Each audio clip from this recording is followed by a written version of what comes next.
Hi అండి. Hi అమ్మ. ప్రజా దర్బార్ మీకు ఎలా అనిపిస్తుంది? ఇది మేము ఇదే ఫస్ట్ టైం అండి మేము ప్రజా దర్బార్కి రావడం అనేది. నిజంగా ఈ ప్రభుత్వం వచ్చిన 15-20 రోజుల్లో ఇంత సంచలనమైనటువంటి ఒక నిర్ణయం ఇది. ఎందుకంటే తిరుగులేని మెజారిటీతో వచ్చినటువంటి ఈ ప్రభుత్వం అనేది ప్రజల సంక్షేమం గురించి ఆలోచించదా, మాకు తిరుగులేదు కదా అనే విధంగా ఉంటుందేమో అని మేము అనుకున్నాము. కానీ ఎవరు ఊహించిన రీతిలో ప్రజల కోసం మాత్రమే పనిచేస్తున్న ప్రభుత్వంగా ఈ 15 రోజుల్లో ప్రతి మినిస్టర్ని చూసినా లేదా ప్రతి ఎమ్మెల్యేని చూసినా సరే మేము టీవీలో అబ్జర్వ్ చేస్తున్నాము. నిజంగా ఒక విప్లవాత్మకమైనటువంటి ఒక చేంజ్ అనేది తీసుకొచ్చిందండి ఈ గవర్నమెంట్. కాబట్టి ప్రజా దర్బార్ అనేది అసలు వండర్ఫుల్ ప్రోగ్రామ్ అండి ఇది. ఇందులో భాగంగానే ఈరోజు మేము సీఎం గారికి లోకేష్ గారికి అర్జీ పెట్టడానికని ఇక్కడికి వచ్చాము. నారా లోకేష్ గారి గురించి మీ అభిప్రాయం ఏంటండి? ఆయన సింపుల్గా చెప్పాలంటే ఆయన్ని చాలాసార్లు ఇంతకుముందు గవర్నమెంట్ వాళ్ళు రకరకాలుగా విమర్శించారండి. ఆ విమర్శలన్నిటినీ తట్టుకున్నారు. అంటే ఒక సామెత ఉందండి తెలుగులో, ఏమీ లేని ఆకు ఎగిరెగిరి పడుతుంది, అన్నీ ఉన్న ఆకు అణిగిమణిగి ఉంటుందని. అంటే అప్పుడు లోకేష్ గారు ఏమీ అనలేదు, సైలెంట్గా కామ్గా ఉండి ఆ ఎగిరిపడిన ఆకులన్నిటికీ కూడా నాలో ఎంత టాలెంట్ ఉంది అనేది ఈరోజు చూపించారండి. కాబట్టి నిజంగా అలాంటి నాయకుడు ఈరోజు దేశానికి చాలా అవసరం. లోకేష్ గారిని కామెంట్ చేశారు కదా, వాళ్ళకి మీరేం చెప్తారు? కామెంట్ చేసిన వాళ్ళకి నేనేం చెప్పక్కర్లేదు. ఆల్రెడీ 151 ఉండేది, అందులో 5 ఉండదు కదండి. ఆ 5 మెంబర్స్ ఉన్నారు కదా, వాళ్ళని తీసేసి 11 క్రికెట్ టీం ఇచ్చింది. మేమందరం కలిపి ఇచ్చింది క్రికెట్ టీం వాళ్ళకి. మరి ఇంకా అందులో నేను చెప్పడానికి ఏం లేదు. నేను ఒక్కడిని ఇలాగ 10 కోట్ల మంది ఆంధ్ర ప్రజలే చెప్పేశారు ఏంటనేది. నేను ఒక్కడిని చెప్పడానికి ఏముంది. వాళ్ళకి ఇప్పుడు రమ్మనండి ఒకసారి వీధుల్లోకి. అప్పుడు మాట్లాడినటువంటి మినిస్టర్లు కానీ లేకపోతే ఎవరది మన సలహాదారులు కానీ 40 మంది సలహాదారులు ఉన్నారు కదా, ఒకరిని రమ్మనండి ఈరోజు చూద్దాం. ఒకరిని రోడ్డు మీదకి వచ్చి వాళ్ళు గెలిచిన నియోజకవర్గాల్లో వాళ్ళని తిరగమనండి, ఒకసారి చూద్దామండి ప్రజల నుంచి ఎలాంటి స్పందన వస్తుందో చూద్దాం. చూపించారండి ఆల్రెడీ 11 ఇచ్చేసి. ప్రతిపక్షానికి కూడా ప్రధాన ప్రతిపక్షంగా కూడా అర్హత లేనటువంటి గవర్నమెంట్ ఆంధ్రప్రదేశ్లో మొట్టమొదటిసారి వచ్చిందంటే అది టీడీపీ జనసేన బీజేపీ కూటమికి ఉన్నటువంటి బలం ఎలాంటిది, ప్రజలు ఎంత విసిగి వేసారిపోయారు. మేము కూడా ఎగ్జాంపుల్ అండి. లాస్ట్ టైం 5 సంవత్సరాలు మా ఉద్యోగాల కోసం ఆ మహానుభావుడి దగ్గరికి వెళ్ళి కాళ్ళు పట్టుకొని 5 సంవత్సరాలు ఉండి నేనండి సూసైడ్ అటెంప్ట్ చేస్తే నన్ను ఎయిమ్స్ హాస్పిటల్లో జాయిన్ చేసి ఎటోలెట్ తప్పించుకొని పారిపోయారండి ఆ నాయకులు. అప్పుడు కూడా సీఎం అపాయింట్మెంట్ ఇవ్వలేదు. మేము పబ్లిక్ అన్ని న్యూస్ ఛానల్లో లైవ్ కవరేజ్ వచ్చిందండి నేను సూసైడ్ అటెంప్ట్ చేస్తే. దాని తాలూకు క్లిప్పింగ్స్ ఇప్పటికీ నా దగ్గర ఉన్నాయి. అది అలాంటి గవర్నమెంట్ నుంచి మొన్న మా ట్రైనర్స్ నిలబడి జస్ట్ ఒక చిన్న ప్లకార్డ్ చూపిస్తే సీఎం గారు ఆపి వాళ్ళని పిలిచారు.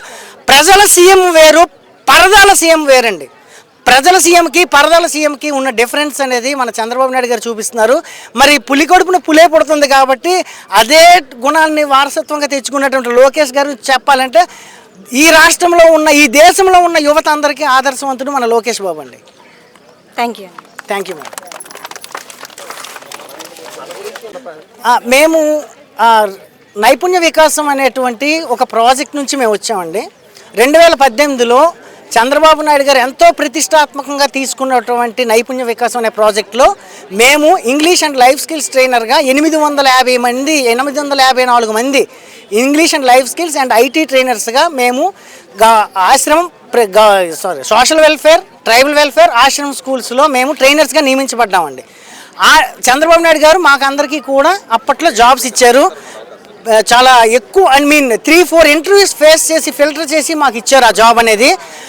అది చాలా మంచి పేరు తెచ్చుకుందండి. నైపుణ్య వికాసం అంటే ఎంటైర్ ఇండియాలోనే ఒక స్పెషల్ రికగ్నైజేషన్ అనేది వచ్చింది నైపుణ్య వికాసం మీద. అయితే ఇదే ప్రాజెక్ట్ని కంటిన్యూ చేస్తారు అనుకున్నాం. కాకపోతే మరి మా దురదృష్టం అండి, చంద్రబాబు నాయుడు గారి దురదృష్టం కాదు, మా దురదృష్టం. చంద్రబాబు నాయుడు గారు ఓడిపోవడం, మహానుభావుడు ఎక్కడం జరిగిందండి. ఆ మహానుభావుడు మాకు పాదయాత్రలో ఆ వీడియో కూడా మా దగ్గర ఉందండి. పాదయాత్రలో నీకెందుకు, మన ప్రభుత్వం వచ్చాక మన ప్రభుత్వంలోకి మిమ్మల్ని తీసుకుంటాం అన్నాడండి.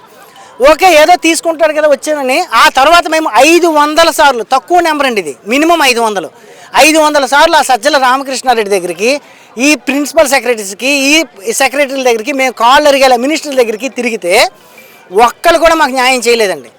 కానీ ఆ తర్వాత మాకు ఒకటే నిందేశారండి, మీరు చంద్రబాబు నాయుడు గారు గవర్నమెంట్లో మీరు వచ్చారు కాబట్టి, మీరు అందరూ టీడీపీ వాళ్ళు కాబట్టి మాకు వద్దు.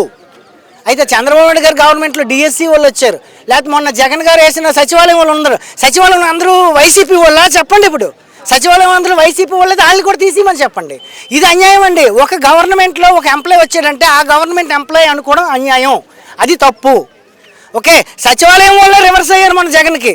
మరి ఏమైతే జగన్ ఎంప్లాయీస్ అయితే సచివాలయం వాళ్ళు సపోర్ట్ చేయాలి కదా, అది ఎప్పుడూ కాదండి. చంద్రబాబు నాయుడు గారు మాకు దీపం పెట్టారు, ఆ దీపం ఆర్పేశాడు ఆ మహానుభావుడు. మళ్ళీ ఆ దీపం వెలిగించాలని ప్రార్థిస్తున్నామండి. మళ్ళీ మా నైపుణ్య వికాసం అనే ప్రాజెక్ట్ని పునరుద్ధరించి, ఇందులో మెయిన్గా మేము చెప్పాల్దలుచుకున్నది ఏంటంటే, మాకు థర్డ్ పార్టీలో అపాయింట్మెంట్ ఇచ్చారండి. ఈసారి థర్డ్ పార్టీ అనేది వద్దు. ఒకవేళ థర్డ్ పార్టీ అయితే మా బతుకులు ఎలా ఉంటాయంటే 3 సంవత్సరాల తర్వాత మళ్ళీ రోడ్డును పడేస్తారండి. మా కాంట్రాక్ట్ అయిపోయింది, మీరు వెళ్ళిపోండి అంటారు. ఈ థర్డ్ పార్టీలోనే చంద్రబాబు నాయుడు గారి టైంలో మాకు శాలరీస్ వచ్చే మహానుభావుడు జగన్ గారు ఎక్కిన తర్వాత 11 నెలల శాలరీ పెట్టాడండి పెండింగ్. ఓకే, సచివాలయాలే అమ్మేసాడు, మా శాలరీ పెండింగ్ పెట్టడానికి ఏముందిలే కానీ. అయితే పెట్టాడండి, ఆ శాలరీస్ కోసం ఇప్పటికీ మాకు ఇంకా క్లియర్ అవ్వలేదు.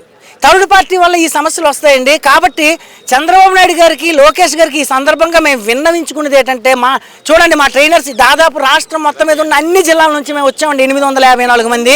మేమందరం ఒకటే రిక్వెస్ట్ చేసుకుంటున్నామండి, మాకు థర్డ్ పార్టీ అనేది తీసేసి మేము ఏ స్కూల్స్లో అయితే పనిచేసామో సోషల్ వెల్ఫేర్ వాళ్ళకి సోషల్ వెల్ఫేర్ డిపార్ట్మెంట్లో, అలాగే ట్రైబల్ వెల్ఫేర్ డిపార్ట్మెంట్లో, ఎవరి డిపార్ట్మెంట్లో వాళ్ళకి ఆ సొసైటీ నుంచి అమౌంట్ వచ్చే విధంగా ఒక్క సంతకం సార్ పెడితే మా జీవితాల్లో దీపం వెలుగుతుందండి. వెలిగినట్టు చాలా గొప్పగా వెలిగిన దీపాన్ని మహానుభావుడు వచ్చి ఆర్పేశాడు. ఆ దీపాన్ని వెలిగించాలని సవినయంగా మా అందరూ 857 మంది తరపున మేము సవినయంగా చంద్రబాబు నాయుడు గారికి, అలాగే లోకేష్ గారికి సవినయంగా ప్రార్థిస్తున్నామండి.